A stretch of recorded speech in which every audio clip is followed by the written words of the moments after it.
Chapitre 2. Prescriptions réglementaires en béton armé. En génie civil, on ne construit jamais au hasard. Chaque dimension, chaque section d'acier, chaque poutre est calculée selon des règles précises. Le chapitre 2 nous parle des états limites, des charges et des combinaisons de calcul. Les états limites. En béton armé, on distingue deux grandes vérifications. L'état limite ultime, ELU, c'est la limite de sécurité maximale. Si on dépasse cette limite, la structure peut céder.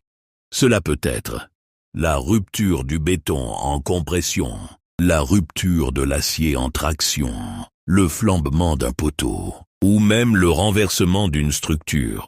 L'ELU protège contre l'effondrement. L'état limite de service, ELS. Ici, la structure ne s'effondre pas, mais elle ne fonctionne plus correctement. Par exemple, fissures trop larges, déformations excessives, vibrations gênantes. L'ELS garantit le confort, la durabilité et la qualité d'exploitation. Donc on retient ELU, Air Sécurité, LS, un fonctionnement normal. Les actions, les charges. Une structure subit plusieurs types de charges. Charges permanentes, G.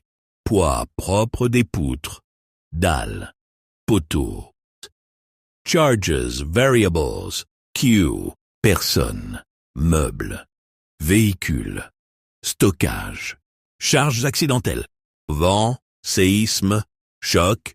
Ces charges créent des sollicitations, moments fléchissants, efforts tranchants, efforts normaux, les combinaisons de charges.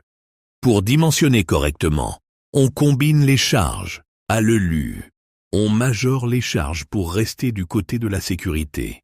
135G plus 15Q. Cela signifie qu'on augmente volontairement les charges pour prévoir le pire scénario. À l'ELS, on prend généralement IG plus Q, car on vérifie le comportement normal de la structure. C'est les coefficients de sécurité. Le béton et l'acier ne sont jamais utilisés à leur résistance théorique maximale.